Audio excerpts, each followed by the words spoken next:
Welcome to In Touch. I'm Lucy Sondels, and my guest today is David Rodich. We're going to continue the segment that we started on Wadsworth women. And here's a picture of David. What's a picture of two women? What we saw in our opening is it says some Wadsworth products, and of course it lists the Ohio blue tip matches, of which we were justly proud, and also some young women of Wadsworth, and we were equally proud of them. And in our last show, we talked about some of the pioneer women of Wadsworth and some of the history of their involvement with the growth of our community. And today we can finish up on some of that. And the first place to start probably is with a correction. Okay. Because we looked at a picture last time, and sometimes it's not until I see the shows after they've been filmed that I realize that I've made a glaring error. It's kind of oblivious to it as they occur. This picture is of two nurses during the, volunteer nurses, during the First World War. And the woman on the right is Mrs. W.A. Alt, and the woman on the left I misidentified as Mrs. Dr. Detweiler.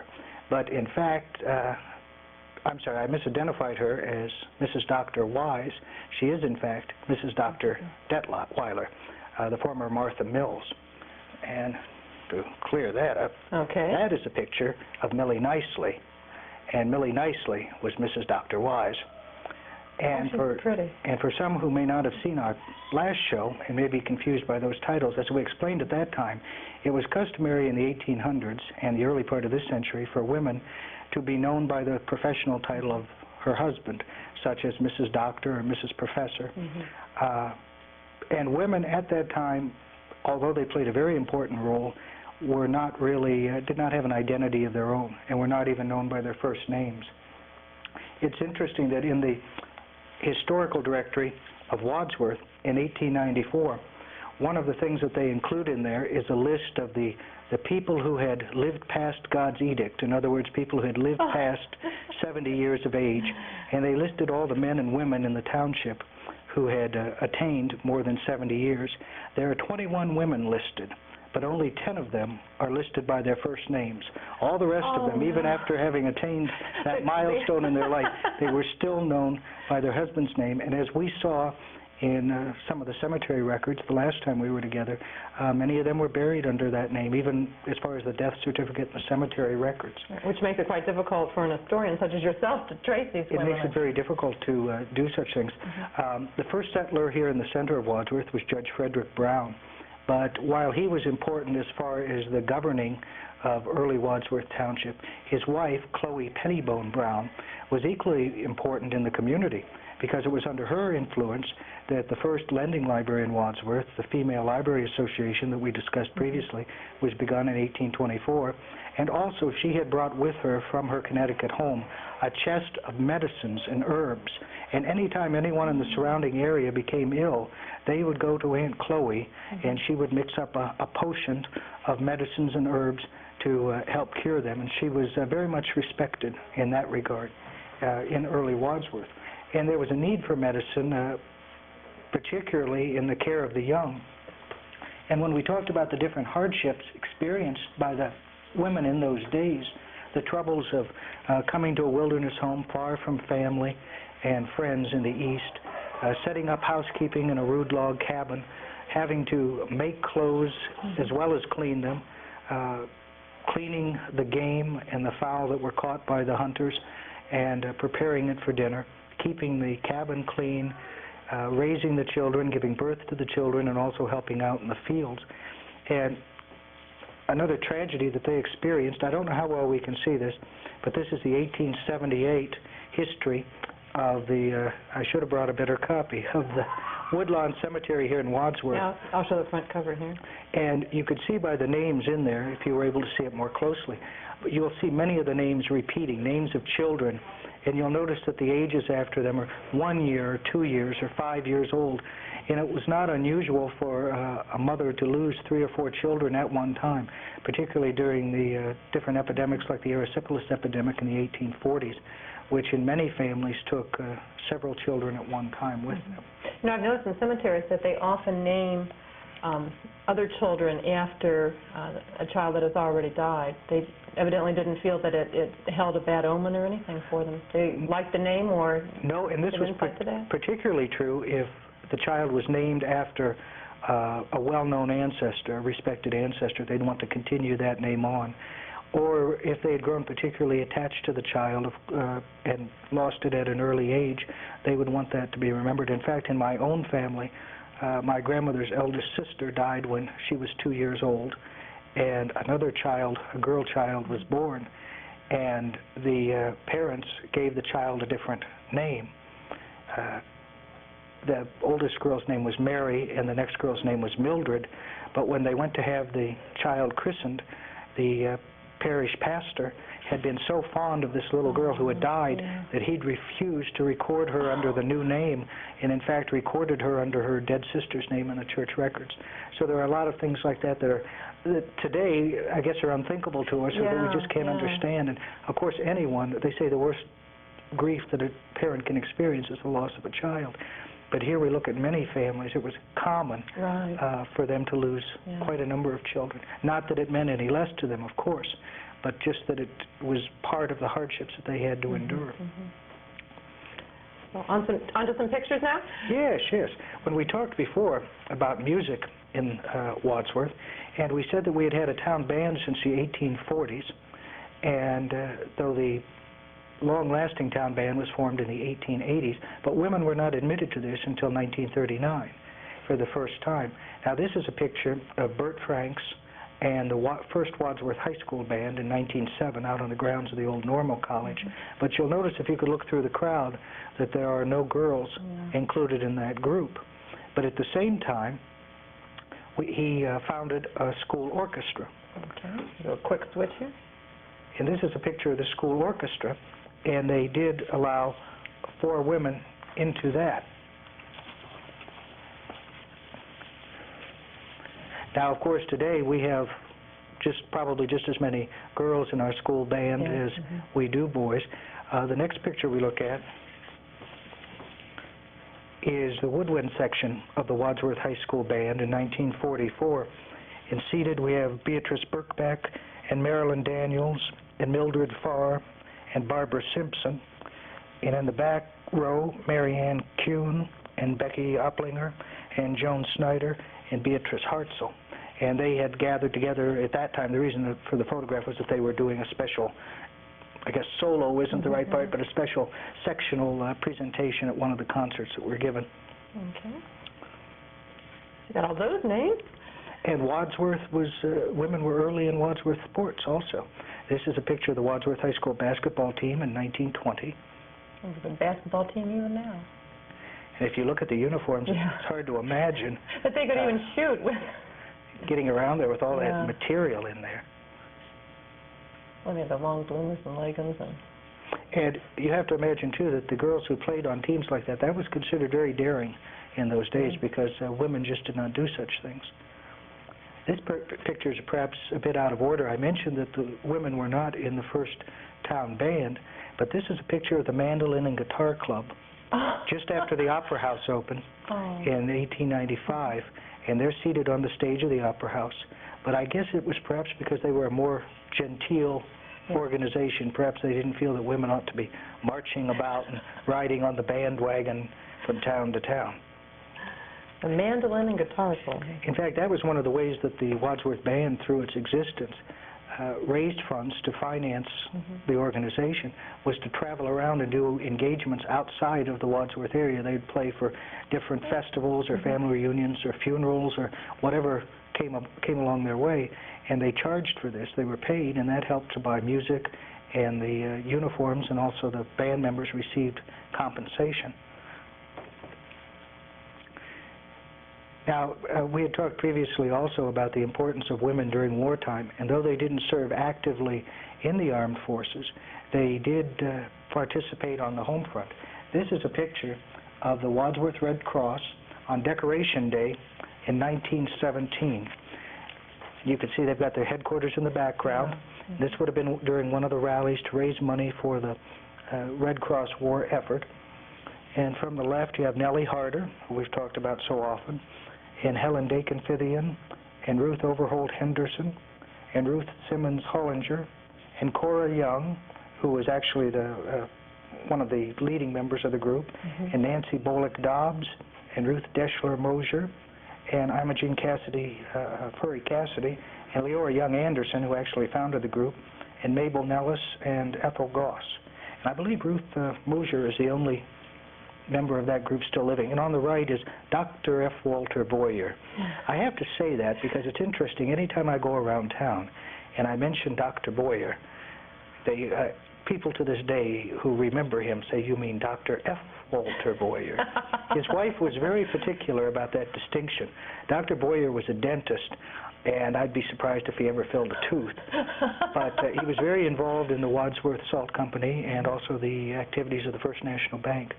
And his wife, along with Mrs. Eberhard, who we talked about when last we were together, held a pretty strong grip on the social atmosphere of Wadsworth. And she was particularly particular about how her husband should be addressed. But that is Dr. Boyer on the right, who was mayor during much of the 19-teens, and it was during his administration that the city services were purchased by the city from private ownership. But we're not supposed to talk about men. That's right. I should have blacked him out of this.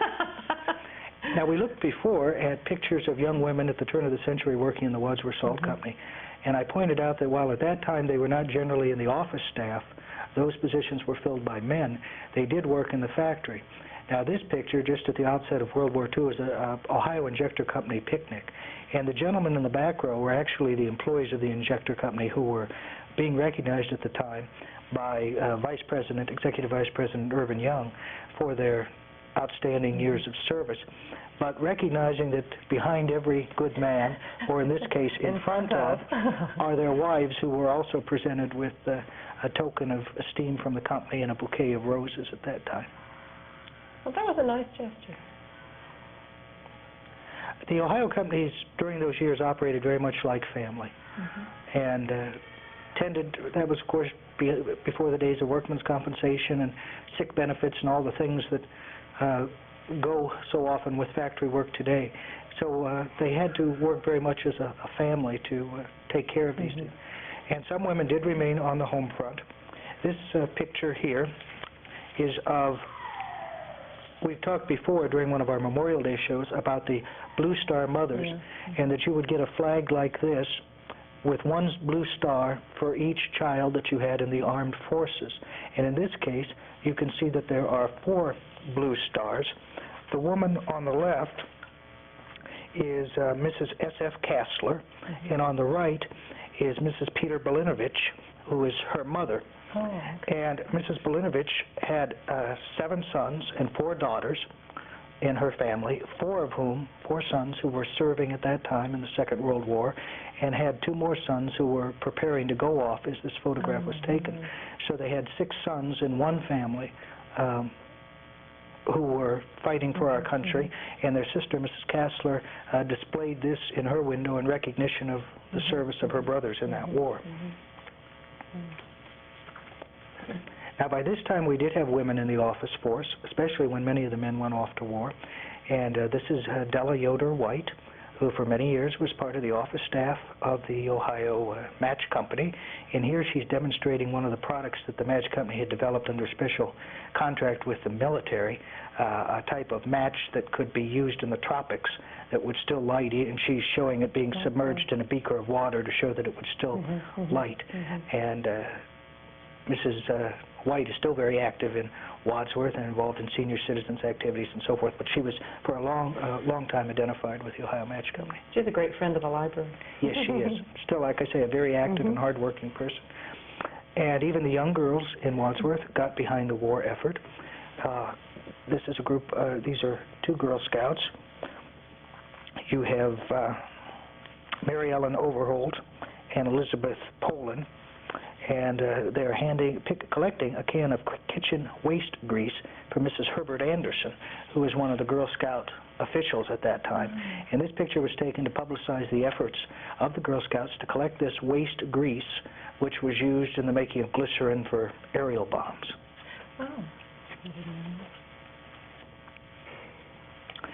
And Different women's organizations of Wadsworth were also very actively involved in this. And here, two women, Mrs. Dennison Fairchild and Mrs. Theodore Rader, are showing some of the items that had been knitted and sewn by the different members of the women's organizations in the old council rooms to send to England to help the children who had lost all that they had during the war. Now, Mrs. Rader, besides her activities with the women's organizations, she had not come to Wadsworth until the 1930s. She was not a native of Wadsworth, but she was very interested in history, and as soon as she came to this area, she found a wonderful source with which to work. And in 1948, when the Medina County Historical Society published the history of Medina County, they sought out representatives from each township to write a section on that township. And the section on Wadsworth was written by Maxine Miller Rader and is actually one of the only well-organized and well-presented sections in the book.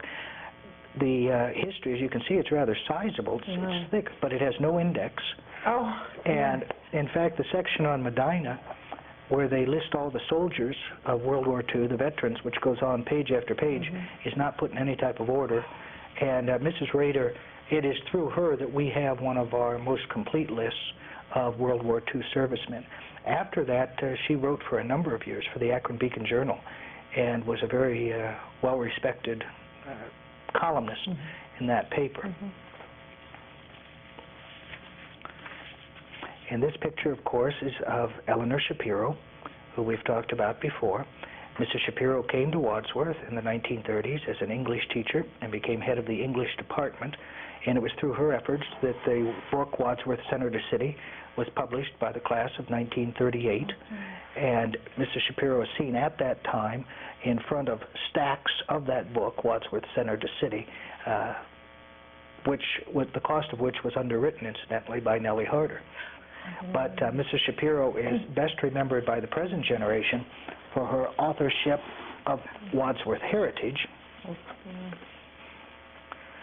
which was published in conjunction with the 150th anniversary of Wadsworth in 1964.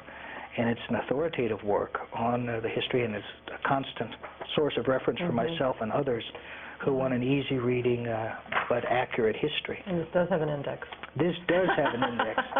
And maybe she was frustrated with the history of Medina County herself. In fact, Mrs. Shapiro retired after this. Her husband died while the book was in progress. And she retired at that time, but was sought out by the Medina schools and went to work for them. And one of the main reasons that they wanted her to teach was because of her reputation in being able to do such works as Center to City. And as a result of that, in 1966, a book was published called Highlights of Medina, and detailing on a similar basis as Wadsworth Center to City, though I think Center to City is a lot better, a lot easier to read. If we can hold up with that one just a second. I'm sorry, I jump around so much. Rather than bring a bunch of pictures, I thought I'd bring some more newspaper clippings, just to give an idea. These are some of the organizations that we've talked about. For instance, this is the FPA, which is our oldest literary organization, the oldest women's organization, dating back to 1896. And this was in 1931 when they were celebrating their 35th anniversary. And you see the different women who at that time were leaders of that organization as they began to plan for that celebration.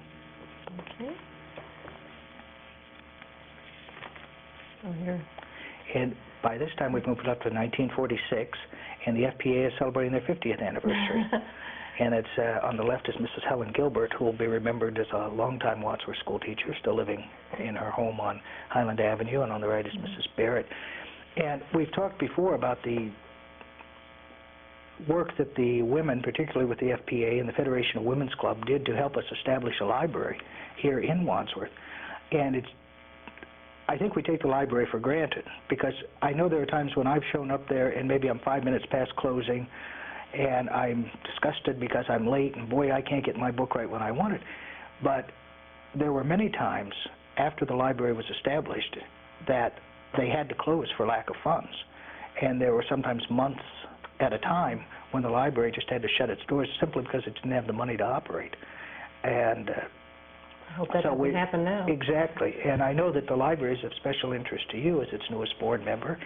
And so, again, I echo your sentiments that we're very fortunate to have such a fine facility, and I hope nothing ever happens that we have a repeat of that.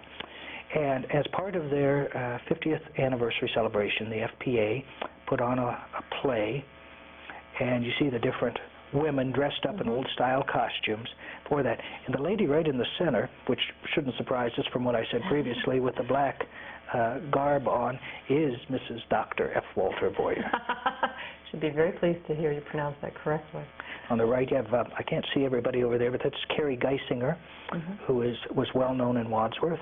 And on the right is Mrs. W. Kreider, whose husband was a veterinarian in Wadsworth for many years. Mother of Mrs. Doris Fixler here in Wadsworth.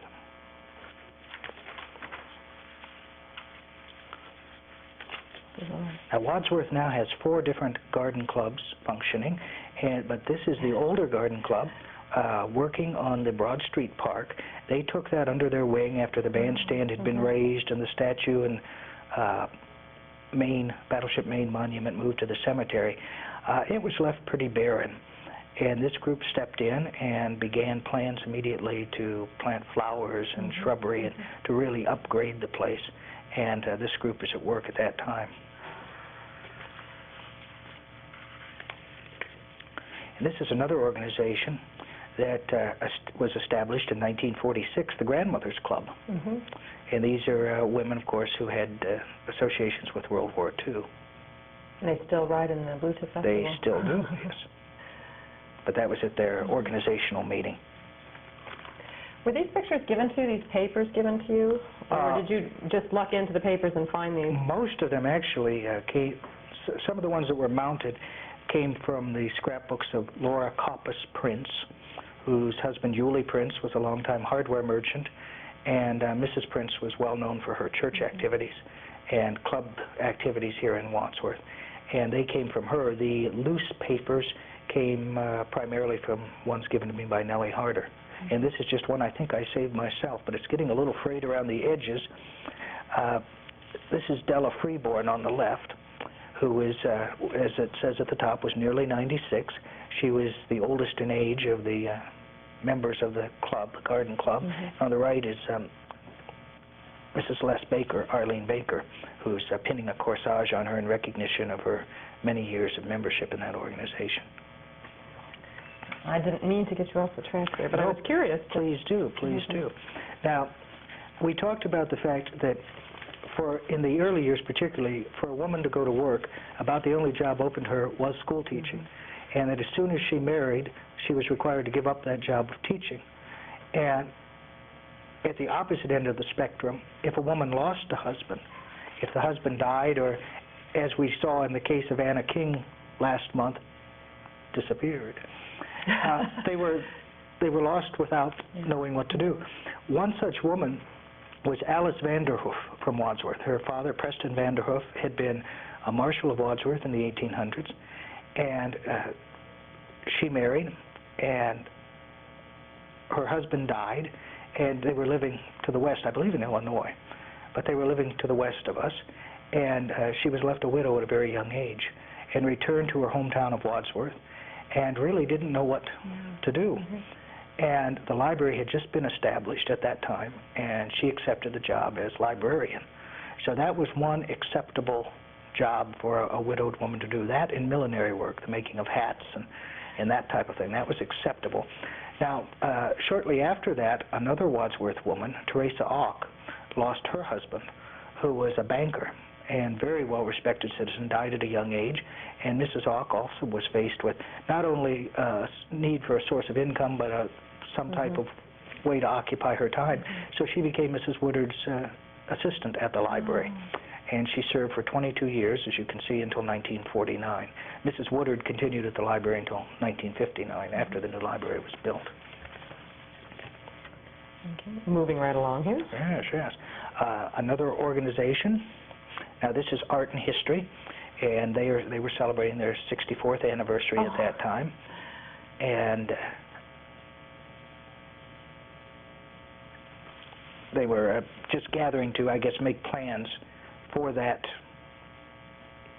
The upcoming observance. schedule, Yes. I'm sure. Big words Yeah. like that, it trips me up. Art and history, one of the charter members of the Art and History organization was this woman, Marguerite Kramer Straighton.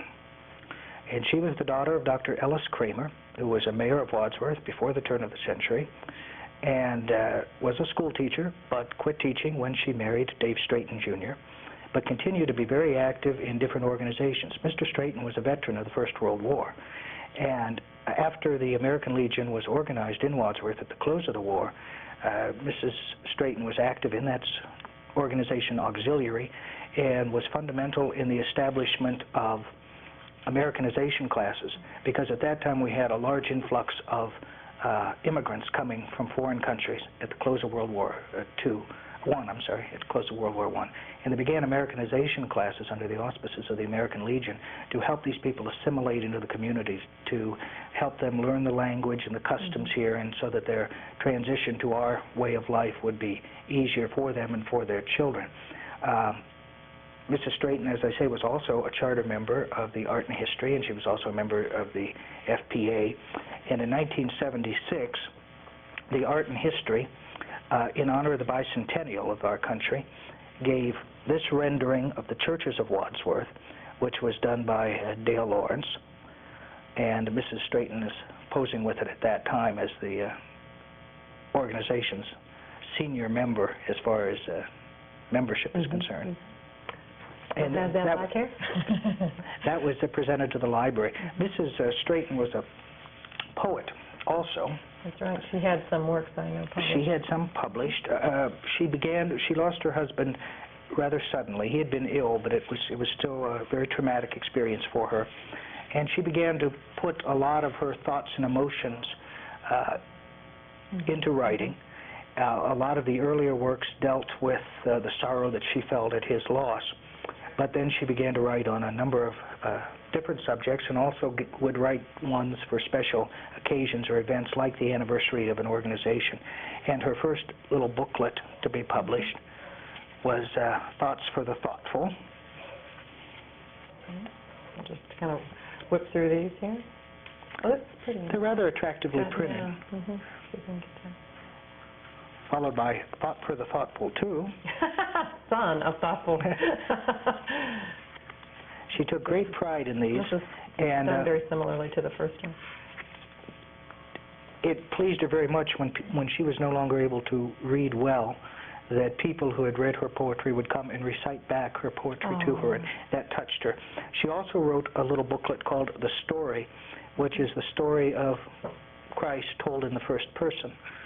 And she told me once that no one else would dare to do this.